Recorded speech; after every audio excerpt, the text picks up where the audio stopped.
बहुजन समाज पार्टीचे महासचिव काळूराम चौधरी आपल्यासोबत आहेत, जे की या ठिकाणी बारामतीमध्ये त्यांच्या ज्या कन्या आहेत नगर परिषदेसाठी उभ्या होत्या आणि त्यांनी या ठिकाणी विरोधकांचं डिपॉझिट जप्त केलेलं आहे. पूर्ण राज्यानं पाहिलेलं आहे. काळूराम चौधरी आणि त्यांच्या कन्या संघमित्रा चौधरी यांनी कशा पद्धतीने निवडणुकीला सामोरे गेले पूर्ण महाराष्ट्रानं पाहिलं आहे. आपल्यासोबत या ठिकाणी सध्या काळूराम चौधरी पोखरी या ठिकाणी महामानव डॉक्टर बाबासाहेब आंबेडकर यांच्या जयंतीला उपस्थिती आपण लावलेली आहे. मी ह्याच्यासाठी आलो आहे बीडला की जर बारामतीत बाबासाहेबांच्या हत्तीवर निवडून येत असाल तर बीडमध्ये काय अवघड नाही.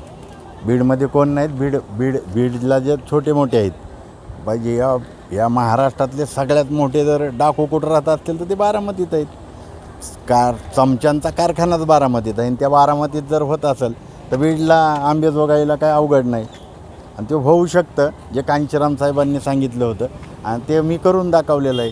आता माझी मुलगी जी निवडून आली तिने नरेंद्र मोदी आणि शरद पवारांच्या उमेदवाराचं डिपॉझिट जप्त केलेलं आहे. ती स्वतः वकील आहे. आता हायकोर्ट सुप्रीम कोर्टात प्रॅक्टिस करते.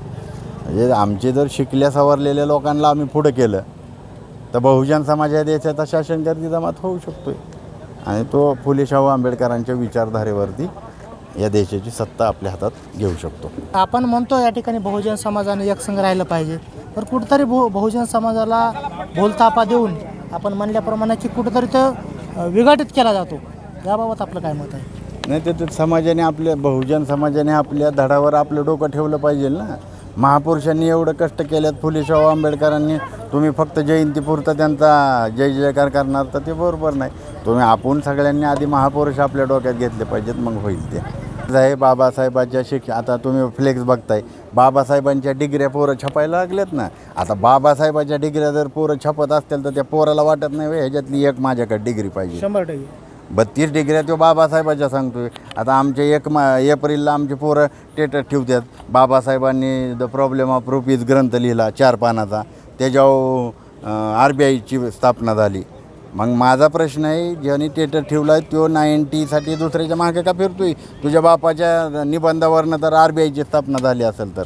मग आमच्याकडं राजकीय कॅडर आहे, धार्मिक आणि आर्थिक कॅडर नाही. तो आता आम्ही उभा करण्याच्या तयारीत आहे.